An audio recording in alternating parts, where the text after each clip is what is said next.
প্রায় ৩ বছর পর যখন আমি আমার মামাতো বোন নিপাকে সেদিন আমার বাড়িতে দেখলাম, তখন ওর দিক থেকে যেন আমার চোখ সরাতে পারছিলাম না। ও মাদ্রাসাতে পড়ে, কিন্তু এই বয়সে দেখতে বেশ সুন্দরী। আমার থেকেও অনেক ছোট হলেও বেশ ম্যাচিওর দেখতে, কিছুটা যুবতী মেয়েদের মতো। আমি কলেজে পড়া ছেলে, কলেজের জিমে কয়েকদিন যাওয়াতে আমার বডিটাও হয়ে গেছিল পুরোপুরি লম্বা চওড়া। তাই কলেজের মেয়েদের সাথে ভালোই বন্ধুত্ব ছিল। আমার মাদ্রাসাতে পড়ার কারণে নিপাকে আমি অতটা দেখিনি। কিন্তু হঠাৎ একদিন আমাদের বাড়িতে একটা কাণ্ড ঘটে গেল, যার ফলে প্রতি টান আমার বেড়ে গেল দ্বিগুণ পরিমাণ। একদিন সকালবেলা ঘুম থেকে উঠে দেখি দরজা খুলে চায়ের পেয়ালা হাতে দাঁড়িয়ে রয়েছে নিপা। সকালের পড়ন্ত রোদ ওর উপর এসে পড়েছে, হালকা জর্জেটের থ্রি-পিসে, অনেক সুন্দর দেখা যাচ্ছিল নিপা সুস্বাস্থ্যবান। ওকে দেখলে মনে হয় যে কোনো দিক থেকে কমতি নেই। উপরওয়ালা যেন অনেক আশীর্বাদ দিয়েছে ওকে। আমি ওর দিকে তাকাতে নিপা একগাল হেসে আমার দিকে তাকিয়ে বলল, কি ভাইজা, এখনো ঘুম ভাঙেনি তোমার? বেশি ঘুমালে তোমার বডিটা নষ্ট হয়ে যাবে তো, এই নাও, চা খেয়ে নাও। এই বলে নিপা আমার খাটের পাশের চেয়ারটায় নিজের হাতের কাফের পেয়ারালাটা রাখল, তারপর আমার পাশেই খাটে বসল। তারপর আমার দিকে মুখ করে একটু ঝুঁকে বলল, গুড মর্নিং। আমি ওকে গুড মর্নিং বলে খাটের উপর উঠে বসলাম। এরপর চা খেতে খেতে নিপার সাথে নানান কথা বলতে বলতে ওর প্রতি যেন মুগ্ধ হয়ে যাচ্ছিলাম। কিছুক্ষণ পর নিপা চলে গেল আর আমি বাথরুমে ঢুকলাম আর শ্যাম্পু ফেলে ফ্রেশ হয়ে নিলাম। সকালের পরিবেশটা যেন হঠাৎ করেই একটু অন্যরকম হয়ে উঠল আমার। সেদিন থেকেই আমি চিন্তা করলাম যে করেই হোক নিপার সাথে বন্ধুত্ব করতে হবে। পরের একদিনের ঘটনা, সেদিন বাইরে খুব বৃষ্টি। আমি নিচের একটি ঘরে বসে কাজ করছিলাম। হঠাৎ আমি দেখলাম যে নিপা ভিজতে ভিজতে হাতে একটা কিছু নিয়ে ঢুকল আমাদের ঘরে। আমি তখন ফোন চালাচ্ছিলাম, তাই অতটা লক্ষ্য করিনি। শুধু এটুকু দেখলাম যে ও একটা চুড়িদার পরে আছে সবুজ কালারের, আর সেটা বৃষ্টির জলে ভিজে গেছে। আমি কিছুক্ষণ পর দোতলায় আমার ঘরটায় গিয়ে দরজা খুলতেই থম, চোখের সামনে যা দেখছি সেটা মুখে বিশ্লেষণ করতে পারব কিনা জানি না, কিন্তু সামনে দাঁড়িয়ে থাকা মেয়েটি এবং আমি দুজনেই যে পুরোপুরি হাওয়া হয়ে গেছে সেটা বুঝতে পেরেছি। বন্ধুরা, ইউটিউবের করা নিয়মের কারণে স্বপ্নে যা দেখেছি তা সরাসরি বলা যাচ্ছে না। তোমরা কমেন্টে দেয়া লিঙ্ক থেকে আমার ওয়েবসাইট ভিজিট করো, সেখানে একদম খোলামেলা গল্প দেওয়া আছে। একদিকে বাইরে বৃষ্টি হচ্ছে আর এদিকে আমি আর নিপা গল্প করছি।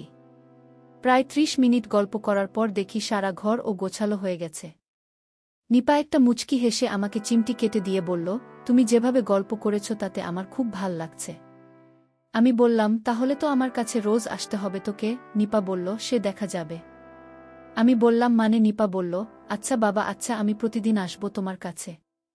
বাইরে তাকিয়ে দেখলাম বৃষ্টি অনেকক্ষণ আগেই কমে গেছে। এদিকে ফোন দেখলাম আমার মা ফোন করেছে। আমাকে না পেয়ে এসএমএস করে বলল যে আসতে একটু দেরি হবে। এসএমএসটা নিপাও দেখল। এসএমএস দেখে আমার দিকে তাকিয়ে একটা হেসে দিল। আমি ওর হাসির আসল মডেলটা বুঝতে পেরে বললাম, ও আচ্ছা, তাহলে আমার বোনটার তো আবার গল্প শুনতে ইচ্ছে হচ্ছে বুঝি? না ইয়াস, আর না অন্য সময় হবে। এরপর থেকে আমি আর নিপা বিভিন্ন জায়গায় বিভিন্ন রকম গল্প করেছি। আমরা দুজন প্রায় প্রতিদিনই বলতে গেলে আমাদের বাড়ি কিংবা ওদের বাড়িতে নেক আনন্দ করতাম। আমাদের দুজনকে একই ঘরের মধ্যে ছেড়ে দিলে কেউ বুঝতে পারবে না। প্রায় ১ বছর ধরে চলছিল এসব। হঠাৎ সময়ের সাথে আমি ওর মধ্যে পরিবর্তন লক্ষ্য করলাম। যখনও কলেজে ভর্তি হলো, প্রতিদিনের আসা যাওয়া ছিল নিপার আমাদের বাড়িতে। আস্তে আস্তে দেখলাম ওর আমার প্রতি ইন্টারেস্ট কমে যাচ্ছে। কারণটা আমি জিজ্ঞাসা করলাম না। একদিন লক্ষ্য করলাম ও অনেক রাত করে বাড়ি ফিরছে। কলেজ থেকে ওকে জিজ্ঞাসা করতেই ও বলল যে ওর নাকি কোনো টিউশন ক্লাস থাকে কলেজের পরে। আমার একটু সন্দেহ হতে লাগল। একদিন সেই সন্দেহ আমার সত্যিতে পরিণত হল। পাশের গ্রামে এক মেলাতে আমার বন্ধুদের সাথে যাওয়ার কথা ছিল, সেখানেই সন্ধেবেলা আমরা গিয়ে আড্ডা মারছিলাম। ঠিক তখনই আমার চোখে বলল নিপাকে ও একটা কালো রঙের ঝিকিমিকি চুড়িদার পরে এসেছে। আমার বন্ধুরা ওকে দেখতে পায়নি, কিন্তু আমি দেখতে পেয়েছিলাম। ও একটা দোকানের পিছনে অপেক্ষা করছিল কারো সাথে। আমি আস্তে আস্তে ওই অন্ধকার জায়গাটায় গিয়ে ওকে আড়ালে দেখতে লাগলাম। হঠাৎ একটি অচেনা ছেলে ওর কাছে এসে ওকে কিছু একটা বলল এবং ওকে নিয়ে চল মেলার উল্টো দিকের বাগানটায়। ওইখানে রাতের বেলা ছেলেরা আড্ডা দেয়। সেই বাগানটার মধ্যেই এক ছেলেটি আর নিপা গিয়ে ঢুকল। ছেলেটি উঁচু লম্বা ফর্সা, কিন্তু চিনতে পারলাম না আসলে কে। আমি আস্তে আস্তে ওদের পিছু নিয়ে বাগানের একটি বড় গাছের পিছনে লুকিয়ে ওদের দেখতে লাগলাম। দেখলাম নিপা আর ছেলেটি কি যেন করছে, একই কাণ্ড দেখছি আমি। নিপা খুব কাছাকাছি চলে এসেছে। নিপা কিছু বলছে না, তবে কি নিপা নতুন বয়ফ্রেন্ড বানিয়েছে? ছেলেটি খুব তাড়াতাড়ি কাজ করছে। আমি ভাবলাম যাই গিয়ে ওদের বাধা দেয়, কিন্তু অনেক দেরি হয়ে গেছে তখন। এমন পরিস্থিতিতে আমার কি করা উচিত সেটা আমি বুঝতে পারলাম না। বন্ধুরা, ইউটিউবের করা নিয়মের কারণে স্বপ্নে যা দেখেছি তা সরাসরি বলা যাচ্ছে না। তোমরা কমেন্টে দেওয়া লিঙ্ক থেকে আমার ওয়েবসাইট ভিজিট করো, সেখানে একদম খোলামেলা গল্প দেওয়া আছে। 1 বছরের মতো হয়েছে আমাদের রিলেশনশিপ। এর মধ্যে আমি ওকে কোনোদিন কোনো রকমভাবে কষ্টে রাখিনি। তবুও আমার মামাতো বোন কিভাবে আমার চোখকে ফাঁকি দিয়ে অন্য কোনো ছেলের সাথে মেলায় ঘুরতে এসে বাগানে বসে আছে। এরপর ওরা শান্তভাবে মেলার মধ্যে চলে গেল। আমিও ওদের আড়ালে মেলার মধ্যে এমনভাবে ঢুকলাম যাতে আমি কিছুই দেখিনি। মেলার ভিতরে একটু পরে যখন আমার সাথে নিপার দেখা হলো, তখন আমি ওকে জিজ্ঞাসা করলেও বলল ও এখানে একটা বান্ধবীর সাথে এসেছে, কিন্তু বান্ধবীকে খুঁজে পাচ্ছে না। আমি মনে মনে ভাবলাম, কিসের জন্য তুই এসেছিস সেটা আমি ভালো করেই জানি। ওকে জিজ্ঞাসা করলাম, তোর জামাই শ্যাম্পুর মতো কি জানা লেগে আছে? ও অবাক হয়ে প্রথমে দেখল, তারপর আমার দিকে তাকিয়ে ওটা সঙ্গে সঙ্গে মুছে দিয়ে বলল, কি জানি কি লেগেছে রে, মেলার মধ্যে কে কোথা থেকে ফেলেছে। আমি আর কথা বললাম না। সেদিনের পর থেকে নিপা আমার সাথে গল্প করত, কিন্তু আগের থেকে অনেক কম। কোনো সপ্তাহে একবার, আবার কোনো মাসে বারবার এইভাবে আমি নিপার সাথে গল্প করতাম। তখন ওকে জিজ্ঞাসা করতাম যে কোনো বয়ফ্রেন্ড আছে কি না, কিন্তু ও প্রতিবারই না করে দিত। আর একদিন যেটা আমি দেখলাম, সেটা দেখার পর আমি নিশ্চিত হয়ে গেছিলাম যে নিপা পুরোপুরি অন্যরকম হয়ে গেছে। সেদিন রবিবার, প্রায় 4 দিন হয়েছে লিপা আমার সাথে কিংবা ওই ছেলের সাথে গল্প করে না। তাই সারাদিন ওকে বেশ অন্যমনস্ক লাগছিল। কদিন হয়েছে নিপার ফোন পেয়েছে হাতে।